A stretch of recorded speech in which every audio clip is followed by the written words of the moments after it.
Good morning everyone. तो last class हमने and आपको किया था कैसे हम एमओटी किसी मॉलिक्यूल्स का लिखेंगे। कुछ और मॉलिक्यूल्स का हम एमओटी लिखते हैं। जैसे मान लीजिए हम दूसरा बात करते हैं हीलियम मॉलिक्यूल्स का, He2।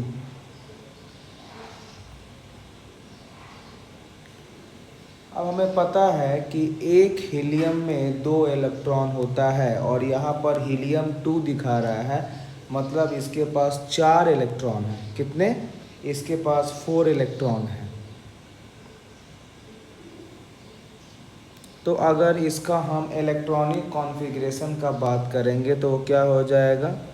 Sigma 1s2 sigma star 1s2, 2 2 4 हो गया।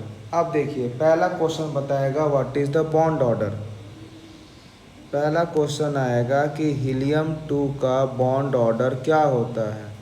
तो ये क्या होता है? 1/2 into difference of number of electrons in bonding orbitals minus difference of number of electrons in anti bonding orbitals. ये कितना हो जाएगा? ये कितना हो जाएगा आपका? ये हो जाएगा 1/2। ये हो जाएगा आपका 1/2। बॉन्डिंग में हमारा 2 इलेक्ट्रॉन्स है, एंटी बॉन्डिंग में 2। 2 माइनस 2 0। 2 माइनस 2 बराबर क्या हो गया? 0। ठीक है, यानी बॉन्ड ऑर्डर जब 0 हो गया यानी मॉलिक्यूल्स के बीच में कोई बॉन्ड है ही नहीं। जब मॉलिक्यूल्स के बीच में कोई बॉन्ड है ही नहीं यानी वो मॉलिक्यूल्स एग्जिस्ट कर ही नहीं रहा है। तो बॉन्ड ऑर्डर 0 आने का मतलब क्या है? इसका मतलब हम दो पॉइंट्स के बारे में बात कर सकते हैं। सबसे पहला पॉइंट हम क्या बोल सकते हैं कि मॉलिक्यूल्स या मॉलिक्यूल इज़ अनस्टेबल। पहला बात है कि जो मॉलिक्यूल है वो अनस्टेबल है। और दूसरा ये भी बोल सकते हैं कि He2 does not exist. He2 does not exist. Bond order zero हो जाने के कारण जो He2 मॉलिक्यूल्स है वो नेचर में एग्जिस्ट नहीं करता। क्लियर है? चलिए अब हम बात करते हैं लिथियम 2 का। नेक्स्ट हम जा रहे हैं बात करने लिथियम 2 का। हमें पता है कि एक लिथियम में 3 इलेक्ट्रॉन होते हैं, तो 2 लिथियम में कितने हो जाएंगे? 6 इलेक्ट्रॉन। 2 लिथियम में हमारा हो जाएगा 6 इलेक्ट्रॉन। अगर हम इनका MOT इलेक्ट्रॉनिक कॉन्फ़िगरेशन लिखें तो क्या हो जाएगा? Sigma 1s2 sigma star 1s2 sigma 2s2। ये सब मिला के हमारा 6 इलेक्ट्रॉन हो गया। अब अगर मान लीजिए अगर हम बॉन्ड ऑर्डर की बात करते हैं, अगर हम बात करते हैं बॉन्ड ऑर्डर का तो ये कितना हो जाता है? ये हो जाता है half into number of electrons in bonding orbital minus number of electrons in anti bonding orbital. तो ये कितना हो जाएगा? 1/2 number of electrons in bonding. Bonding मतलब स्टार वाला छोड़ के सब बॉन्ड में आते हैं, तो 2 + 2 4 है। और एंटी मतलब जो स्टार में है ये 2 हैं।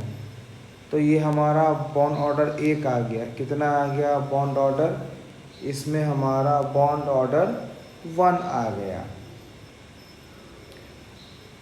अब 1 आ गया मतलब मॉलिक्यूल्स एग्जिस्ट कर रहा है, मॉलिक्यूल स्टेबल है। अब इसमें पहला क्वेश्चन ये बोले कि बेटा ये बताओ Li2 क्या है, पैरामैग्नेटिक की डाईमैग्नेटिक। आपको पता है कि s ऑर्बिटल में 2 इलेक्ट्रॉन होता है और हर एक s में 2 2 इलेक्ट्रॉन है, मतलब कि हर s ऑर्बिटल कम्प्लीटली फिल्ड है, इसमें कोई भी अनपेयर्ड इलेक्ट्रॉन नहीं है। तो इसको हम क्या बोल सकते हैं?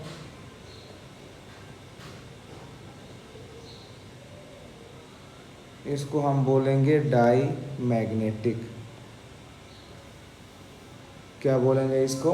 Die magnetic. क्या रीज़न है? Since no unpaired electron, since no unpaired electron. Next हम बात करते हैं कार्बन मॉलिक्यूल। अगला हम बात करते हैं कार्बन मॉलिक्यूल C2। सबको पता है कि एक कार्बन में 6 इलेक्ट्रॉन होते हैं, तो 2 कार्बन में कितने हो जाएंगे? 12 इलेक्ट्रॉन। 6 + 6 12 इलेक्ट्रॉन। अब अगर हम इस मॉलिक्यूल का अगर इलेक्ट्रॉनिक कॉन्फ़िगरेशन लिखेंगे तो कैसे लिखेंगे इसको? इसको ऐसे लिखेंगे, sigma 1s2 sigma star 1s2 sigma 2s2 sigma star 2s2 pi 2px is equal to pi 2py, ये भी 2, ये भी 2। अब मैं जब काउंट किया तो मेरे को यहीं पर कितना आ गए? 12 इलेक्ट्रॉन्स आ गए। देखो 2 2 4 6 8 10 12 हो गया, तो यहाँ पर स्टॉप हो गया। अब पहला क्वेश्चन आपसे ये पूछ रहे हैं कि what is the bond order. बेटा इसका बॉन्ड ऑर्डर क्या होगा? फार्मूला क्या हो जाएगा? Half into number of electrons in bonding molecular orbitals minus number of electrons in anti bonding molecular orbital. तो क्या हो जाएगा? हाफ। बॉन्डिंग में कितना हो जाएगा? 2 2 4 2 6 2 8। बॉन्डिंग में 8 और एंटी बॉन्डिंग में 2 2 4, एंटी बॉन्डिंग में 4। 8 - 4 4/2, यानी इसका बॉन्ड ऑर्डर हमारा 2 आ गया पहला। दूसरा क्वेश्चन हमसे ये पूछा जाएगा कि क्या ये जो मॉलिक्यूल्स हैं वो डाया है कि पैरामैग्नेटिक है। हम देख रहे हैं कि हर ऑर्बिटल्स कंप्लीटली फिल्ड है, यानी कि सिंस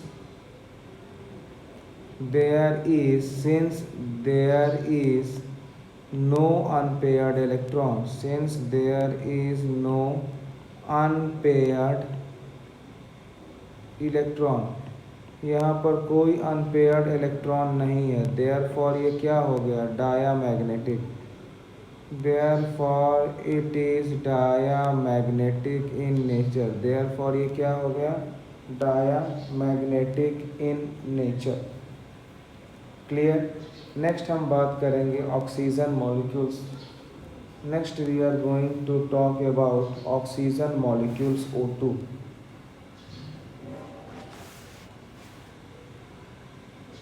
अगला हम जा रहे हैं बात करने ऑक्सीजन मॉलिक्यूल्स O2। आपको पता है कि एक ऑक्सीजन में 8 इलेक्ट्रॉन्स होते हैं, तो 2 ऑक्सीजन में 8 + 8 16 इलेक्ट्रॉन्स होते हैं। अब अगर इनका हम इलेक्ट्रॉनिक कॉन्फ़िगरेशन लिखें तो क्या लिखेंगे? इसको हम ऐसे लिखेंगे, sigma 1s2 sigma star 1s2 sigma 2s2 sigma star 2s2 sigma 2pz2 pi 2px equal to pi 2py 2 साथ में काउंट भी करते रहना कितना इलेक्ट्रॉन्स है। 2 4 6 8 10 12 14 हो गया। नेक्स्ट क्या होगा? Pi star 2px equal to pi star 2py 14 15 16, ये हो गया। अब सबसे पहले हमसे ये पूछा जाए कि बेटा इसका बॉन्ड ऑर्डर क्या होगा, तो क्या होगा? Half into number of electrons in bonding minus half into number of electrons in anti bonding. कितना हो जाएगा? हाफ इंटू बॉन्डिंग में कितना है? 2 4 6 8 10 इलेक्ट्रॉन्स आर इन बॉन्डिंग, और एंटी बॉन्डिंग में 2, 4, 5, 6 इलेक्ट्रॉन्स। यानी जब हम सॉल्व करेंगे तो ये मेरा आ जाएगा 2, यानी the bond order of oxygen molecules is 2। अब हमसे कोई ये पूछे बेटा कि ये पैरा है कि डाई है, तो हम क्या देख रहे हैं कि यहाँ पर p में एक एक ऑर्बिटल है, मतलब ये पेयर्ड नहीं है, ये अनपेयर्ड है। तो since it has unpaired electron, इनके पास अनपेयर्ड इलेक्ट्रॉन है, देयरफॉर ये क्या है, ये आपका हो गया पैरामैग्नेटिज्म या पैरामैग्नेटिक इन नेचर। ये हो गया पैरामैग्नेटिक इन नेचर, क्योंकि इनके पास क्या है बेटा, इनके पास अनपेयर्ड इलेक्ट्रॉन है। क्लियर? चलिए, यानी यहाँ तक आपको कुछ कुछ समझ में आ गया कि कैसे हम निकालेंगे bond order and all this things. चलिए नेक्स्ट हम जा रहे हैं फोकस करने what is hydrogen bonding. Hydrogen bond क्या होता है?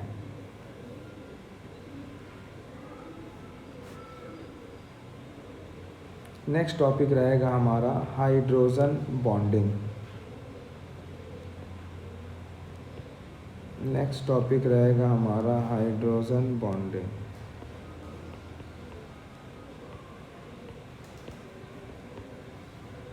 ठीक, चलिए अब देखिए क्या होता है। सबसे पहला बात, हम हाइड्रोजन बॉन्ड को रिप्रेजेंट कैसे करेंगे? हम हाइड्रोजन बॉन्ड को रिप्रेजेंट करते हैं डॉटेड लाइन से 1, 2, 3। इस तरह से हम हाइड्रोजन बॉन्ड को रिप्रेजेंट करते हैं। लेकिन अगर हाइड्रोजन के जगह अगर कोवेलेंट बॉन्ड आ जाए, हाइड्रोजन के जगह अगर कोवेलेंट बॉन्ड आ जाए तो इसको कैसे हम रिप्रेजेंट करेंगे? With the help of a dark straight line या dark solid line.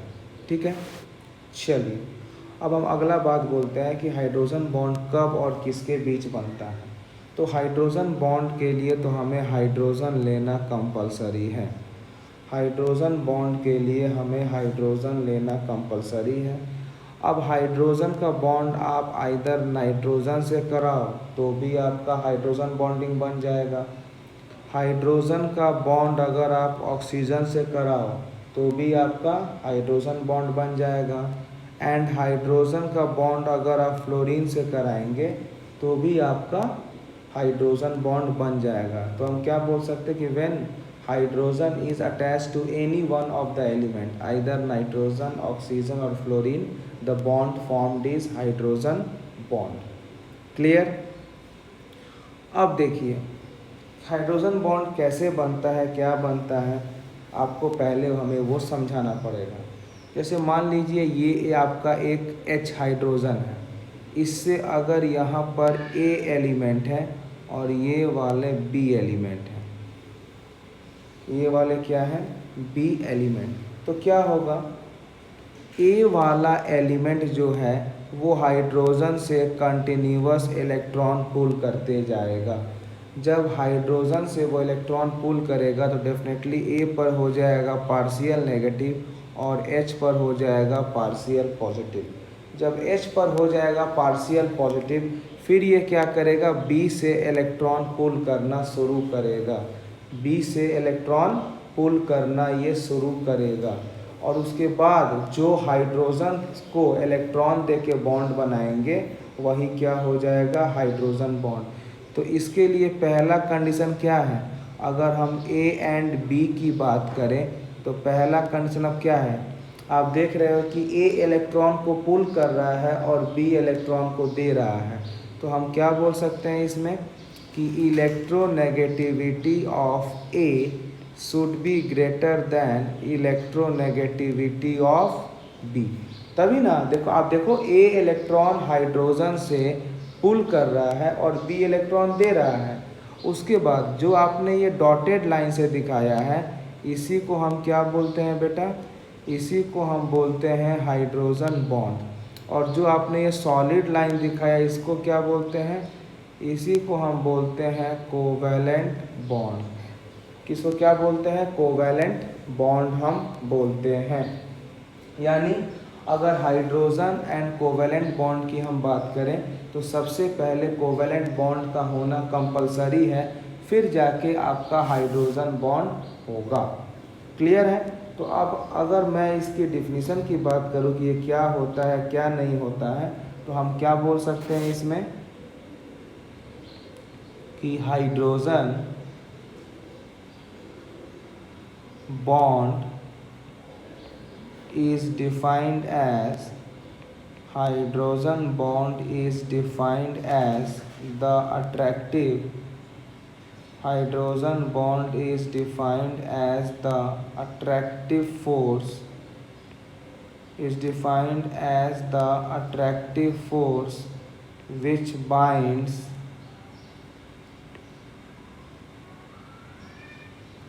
binds hydrogen atom of one molecule which binds hydrogen atom of one molecule with the electronegative atom, that is NOF, nitrogen oxygen fluorine, of another molecule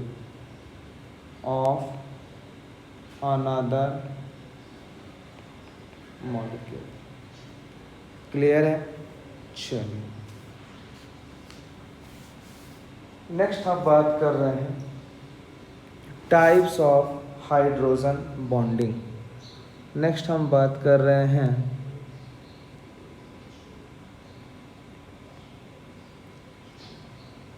types of hydrogen bonding. कहीं कहीं इसको H bond भी लिखते हैं। Types of hydrogen bonds. आप bond मत लिखो, आप पूरा बॉन्डिंग लिखो। दो तरह के होते हैं, एक होते हैं इंटर मॉलिक्यूलर, एक आपको होते हैं इंटर मॉलिक्यूलर हाइड्रोजन बॉन्डिंग, और दूसरा आपको होते हैं इंट्रा मॉलिक्यूलर हाइड्रोजन बॉन्डिंग। दूसरा होते हैं आपका इंट्रा मॉलिक्यूलर हाइड्रोजन बॉन्डिंग। दो तरह के मॉलिक्यूल्स होते हैं, इंटर मॉलिक्यूलर हाइड्रोजन बॉन्डिंग और दूसरा हो जाएगा इंट्रा मॉलिक्यूलर हाइड्रोजन बॉन्डिंग। अब हम समझते हैं दोनों क्या क्या होते हैं, इंट्रा और इंटर में क्या डिफरेंस है। ठीक है, चलिए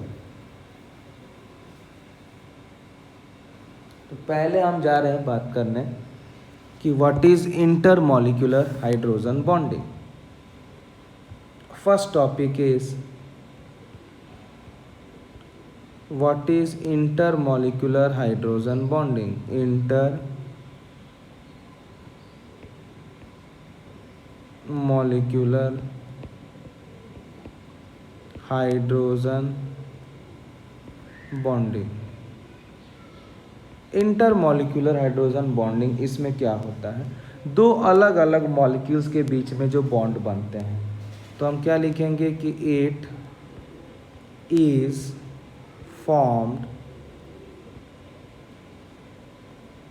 formed between two different molecules. It is formed between two different molecules of the same or different compounds, of the same or different compounds। जैसे एग्जाम्पल हम बात करते हैं, अगर मेरे पास अल्कोहल प्लस वाटर है, अगर हम दोनों को मिक्स करते हैं तो ये मिक्स हो जाएगा। क्या रीज़न है? Hydrogen bonding. कैसे देखो, alcohol means ROH, ROH, and water means H2O, HOO।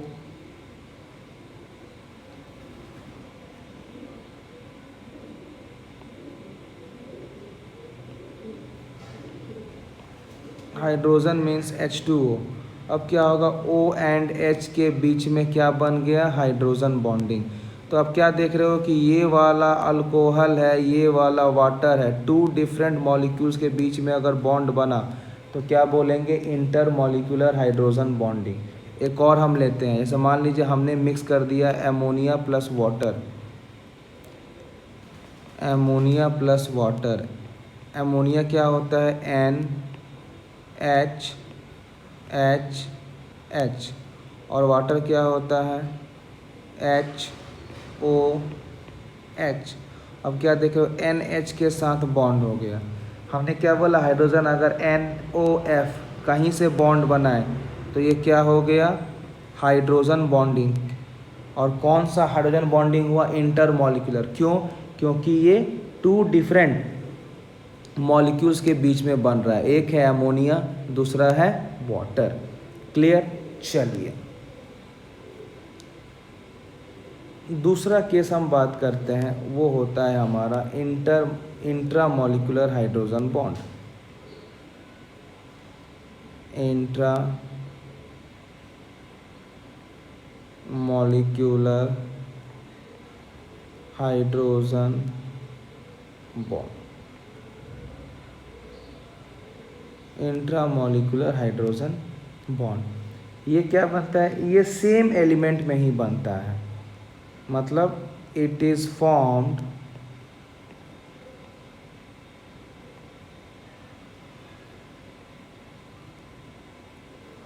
when hydrogen atom,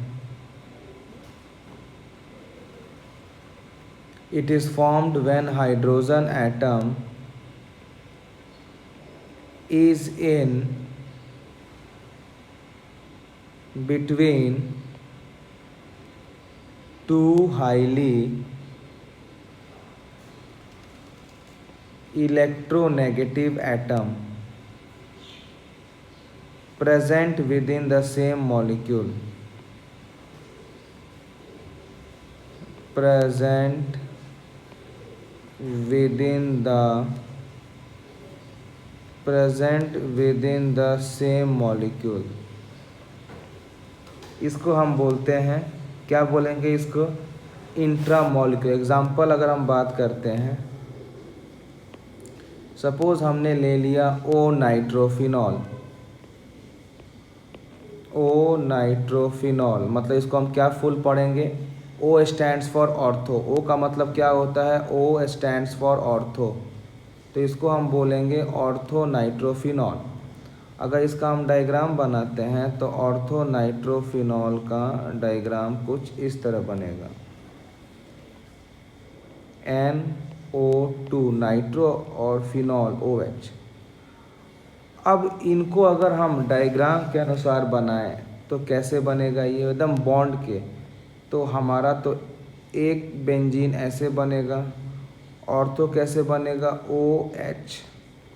NO2 कैसे बनेगा, N double bond O deity bond O। अब ये जो O एंड H के बीच में बॉन्ड आया, ये क्या हो गया, इसी को हम बोलते हैं इंट्रा मॉलिक्यूलर हाइड्रोजन बॉन्डिंग। इसी को हम बोलते हैं इंट्रा मॉलिक्यूलर हाइड्रोजन बॉन्डिंग। तो इसमें हमें कोई दूसरा मॉलिक्यूल्स की रिक्वायरमेंट नहीं पड़ी। तो हम अगर इसको एक नॉर्मल वर्ड में बात करें तो दो अलग अलग कंपाउंड के बीच अगर बॉन्ड बनता है तो उसको हम बोलते हैं इंटर मॉलिक्यूलर हाइड्रोजन बॉन्डिंग। और अगर एक ही मॉलिक्यूल्स में आपस में बॉन्ड बना लेते हैं तो इनको हम बोलते हैं intra molecular hydrogen bonding. Clear है। अब आपका चैप्टर एंड हो गया। हम सबसे उम्मीद करेंगे कि आप लोग एक बार पूरे एनसीईआरटी के चैप्टर्स को एकदम गो थ्रू करेंगे। क्लियर है। चलिए अगला हम स्टार्ट करेंगे chapter number 5 states of matter.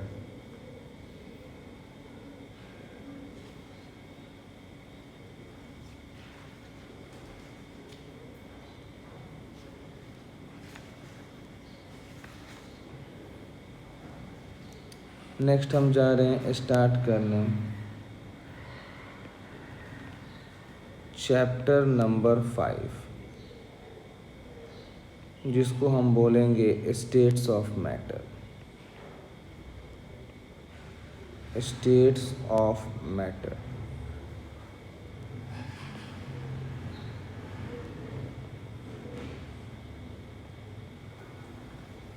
ठीक है, स्टेट्स ऑफ मैटर में हम इंटरमॉलिक्यूलर फोर्सेस के बारे में पढ़ेंगे। हम इसमें क्या पढ़ेंगे, मैं इसमें जो सबसे पहला चीज़ पढ़ना रहेगा मेरे को वो रहेगा regarding intermolecular forces, regarding intermolecular forces.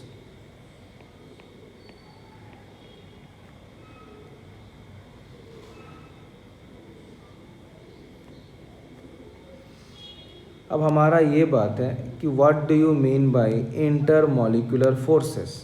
तो क्या होगा कि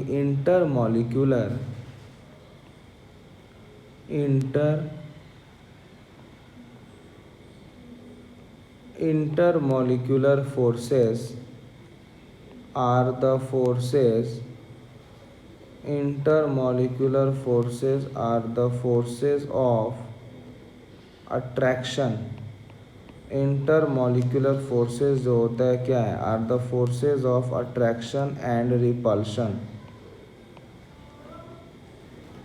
are the forces of attraction and repulsion between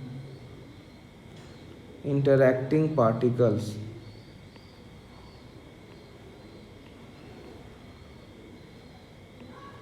between interacting particles। अब पार्टिकल्स में क्या क्या हो सकता है, इसमें एटम्स एंड मॉलिक्यूल्स, इसमें एटम्स एंड मॉलिक्यूल्स हो सकता है। ठीक है, इस फोर्स में हम इलेक्ट्रोस्टैटिक फोर्स की बिल्कुल बात नहीं करेंगे। इंटरमॉलिक्यूलर फोर्सेस में हम इलेक्ट्रोस्टैटिक फोर्सेस की बात बिल्कुल नहीं करेंगे। क्या बिल्कुल नहीं करेंगे। ठीक है, अब देखिए इन इंटरमॉलिक्यूलर फोर्स में जो हमारा अट्रैक्टिव फोर्स होता है, व्हाट आई एम सेइंग, जो हमारा अट्रैक्टिव इंटरमॉलिक्यूलर फोर्सेस होते हैं, जो हमारे अट्रैक्टिव इंटरमॉलिक्यूलर फोर्सेस होते हैं, इसको हम क्या बोलते हैं, वैन डर वाल फोर्सेस। इसको हम बोलते हैं वैन डर वाल्स फोर्सेस। जो हमारा अट्रैक्टिव इंटरमॉलिक्यूलर फोर्सेस होते हैं, इसको हम बोलते हैं वैन डर वाल forces. And this was given by the scientist whose name was Johannes van der Waal, whose name was Johannes van der Waal। Clear है, तो ये हो गया इन द टर्म्स ऑफ। तो अट्रैक्टिव इंटरमॉलिक्यूलर फोर्सेस को हम क्या बोलते हैं, वैन डर वाल फोर्सेस। अब हम वैन डर वाल फोर्स को वेरियस पार्ट्स में इसको डिवाइड करेंगे, क्लासिफाई करेंगे। तो वैन डर वाल फोर्स, इसको हम जा रहे हैं क्लासिफाई करने।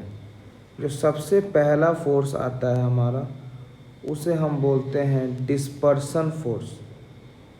जो सबसे पहला फोर्स है उसे हम बोलते हैं डिस्पर्सन फोर्सेस और लंदन फोर्सेस। डिस्पर्सन फोर्सेस और लंदन फोर्सेस मेरा सबसे पहला वाला आ गया। जो दूसरा हमारा फोर्स है वो है डाइपोल डाइपोल फोर्सेस। सेकंड हो गया हमारा डाइपोल डाइपोल फोर्सेस। जो तीसरा है वो हो गया डाइपोल इंड्यूस्ड डाइपोल फोर्सेस। तीसरा हो गया हमारा, तीसरा हो गया डाइपोल इंड्यूस्ड डाइपोल फोर्सेस, और चौथा हमारा हो जाएगा हाइड्रोजन बॉन्डिंग, जो आपने केमिकल बॉन्ड में पढ़ चुका है। चौथा हो जाएगा हाइड्रोजन बॉन्डिंग, जो आप केमिकल बॉन्ड में पढ़ चुके हो। तो ये एक एक करके हम हर चीज़ के बारे में समझेंगे कि ये क्या होता है, कैसे होता है। समझ में आ रही है हम क्या बोल रहे हैं? तो ये हम आप लोग को कंटिन्यू करेंगे नेक्स्ट क्लास में। क्लियर?